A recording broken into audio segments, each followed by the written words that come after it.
Your WavyOcho, I'm gonna react to the combustible history of The Rock and CM Punk. As y'all know, they already had two matches together, so yeah, Rock won both. CM Punk and The Rock. They had quite the rivalry a decade ago. That's right, it's been a whole 11 years since that rivalry came to an end, and we're all a lot older now. And in reality, the feud between them culminated in just 2 matches that were 3 weeks apart. Yet over 11 years later, we're still talking about it. What was the history Word? Niggas still talking about this feud? I didn't know that. behind this tense and combustible feud? And why were there legitimate issues behind the scenes? Dive in with us as we look into the explosive rivalry between CM Punk and The Rock. The story goes back to that period before the summer of 2011. After what can only be described as the most mediocre WrestleMania of the decade in WrestleMania 27, WWE had picked up steam and was entering its hottest period in years. While there were many to thank for that, CM Punk was arguably the single biggest driving force CM Punk dropped that pipe bomb. Y'all remember that? Like he dropped that pipe bomb. behind this. It all began during the famous pipe bomb promo where he targeted everybody he possibly could. Yep, The Rock, Hulk Hogan, John Cena, Vince McMahon especially, John Laurinaitis, Triple H, Stephanie McMahon, everybody. Well, not everybody, but you know. While John Cena was the primary target of his frustration because he happened to be lying in the ring at the time, Punk made sure to take a shot at The Rock as well. But before that, we have to give you a little context.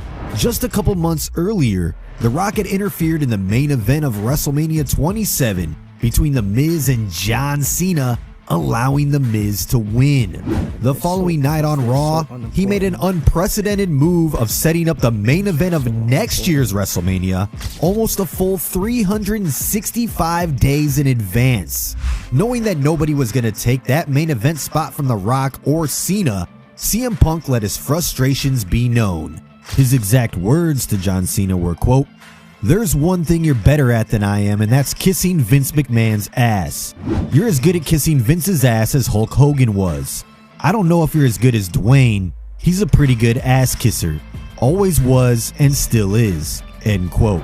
CM Punk also went on to say that the fact that Dwayne was in the main event of WrestleMania and not him made him sick. And so, that was ultimately one of the big sources of his frustration. He had been busting his backside for years, and someone who he deemed as undeserving could simply strut in and take the main event spot at WrestleMania. This is something that would be a source of frustration for fans as well for many years to come. But getting back to it, The Rock actually responded to CM Punk's pipe bomb on Twitter saying, quote, "CM Punk, it's simple business. The Rock is in the main event of WrestleMania because it draws." Hey, business is business. You feel me? And a lot of people do not like part timers being on the main event for some reason. They don't like part timers in the main event for some reason. They feel like part timers take the spotlight from like full timers. You feel me? Do y'all agree? Let me know. More money in one night than you will in a lifetime, end quote. As bitter as it was to accept, it was certainly the truth. But that didn't stop CM Punk from continuing to bust his backside and have a career-defining run in 2011, one where he actively pursued the WWE Championship and came out on top at Survivor Series to kickstart his historic 434-day championship reign. Damn, bro, 400 plus day reign.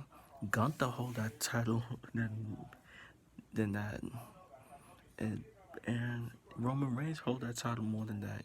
You feel me?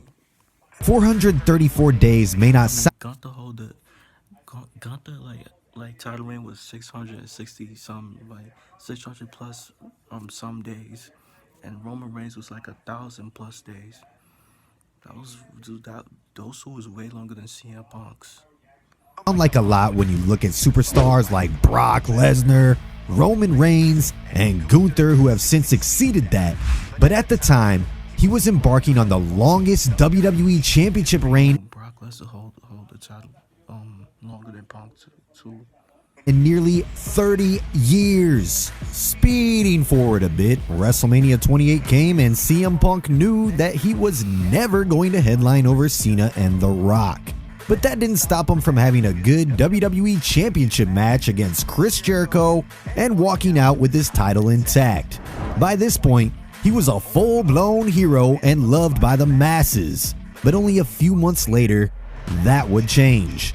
July 2011 marked the 1000th episode of Monday Night Raw, and The Rock would come out and challenge CM Punk for the WWE Championship at the Wait, he said 2011. You mean 2012? Royal Rumble a whole 5 months in advance. Punk didn't take kindly to this, and after attempting to save John Cena from an assault, he attacked The Rock and turned into a villain. It was a rare move at the time and still is to some extent. How many long championship reigns in WWE history can you think of where the champion changes character in the middle of their run? It was a good way to get things hot for their eventual feud months later, but once the time for their feud came, it was, interesting. When we say interesting, we're specifically referring to the dynamic between CM Punk and The Rock during their promos together. The most famous one, of course, was 3 weeks before the Royal Rumble, where The Rock found himself absolutely decimated on the microphone. He was once considered to be the greatest superstar in WWE to ever hold a mic, but fans were quick to realize that what they were seeing wasn't the brash, lovable smack talker from the Attitude Era. It was Dwayne Different eras. Johnson, the Hollywood star, and he wasn't nearly as cool as people thought he was. While CM Punk was cutting promos that were coming from the heart, The Rock was making poopy jokes for children. It was such a massive mismatch on the mic that it's still kind of painful to watch to this day. It was also the same promo where Punk had the famous "Your hands are too short to box with God" line. It was during a phase when John Cena always had to get the last laugh, and that wasn't going to be sacrificed for anything or anyone. It's not hard to see why CM Punk felt like he had gotten screwed over during this whole ordeal. He had real issues with the fact that he was the one holding the industry's top title day in and day out and wasn't getting the respect he felt he deserved. He wasn't while he was holding that title. He wasn't like main eventing like the biggest shows and shit. Like WrestleMania, SummerSlam, he wasn't main eventing those shows, bro.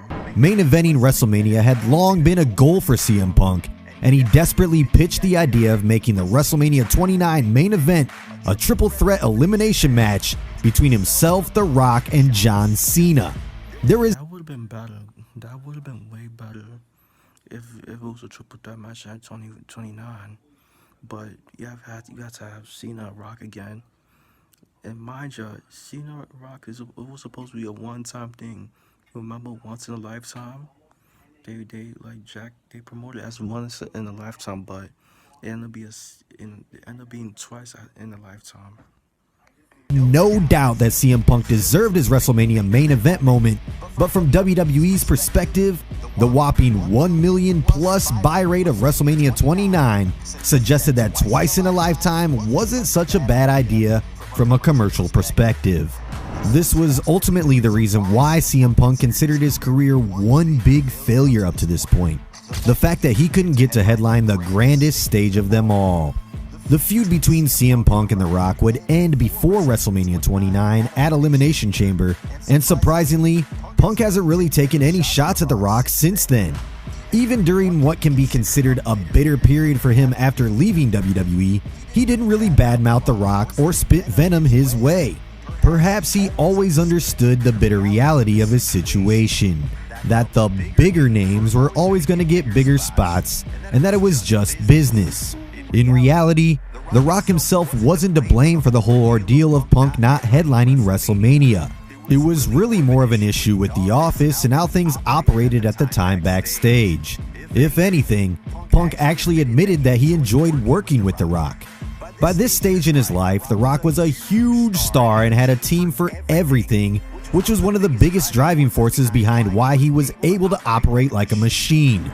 Punk said that he had to have a one-on-one conversation with The Rock in a room full of people and was a bit staggered to find that every step of the promo was being planned out. CM Punk, who had a different approach, asked The Rock if they could do things differently without outright refusing what he had to say.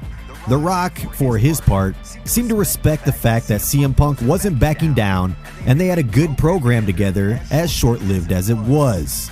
Since coming back to WWE in 2023, CM Punk has been kept away from The Rock because there hasn't really been any reason for them to interact. There was that one hilarious moment though, at the Las Vegas WrestleMania 40 press conference, when CM Punk said he wanted Cody Rhodes to punch The Rock in the mouth, all while The Rock looked on in the background perplexed. Well, Rock smacked fire out of Cody Rhodes in that press conference. Could you even call a press in whatever that show called? I forgot. Like That what he was saying. that kickoff shit. Punk even referenced the "your hands are too short to box with God" promo when he returned to Raw before WrestleMania 40, but we don't expect any interaction beyond that. The difference between The Rock now and then is that he's taken a more old school approach to his character, rather than being the Hollywood So like the Hollywood Rock, like back in 2003, where he got the Versace shit. He dressed like he got the Versace shit on, like my son like the fly shit, like, you feel me? star who doesn't want to be hated. We can dream, right? Thank you for watching. Okay, that's the vid, bro. So yeah, bro, let me know what y'all think, bro, about the Rock and CM Punk feud, bro, and which one's the best match out of the Royal Rumble Elimination Chamber? Like, which one was better? Comment down below. Yeah, make sure you guys like, comment, subscribe. Y'all on the vibes. Who's checking out you are.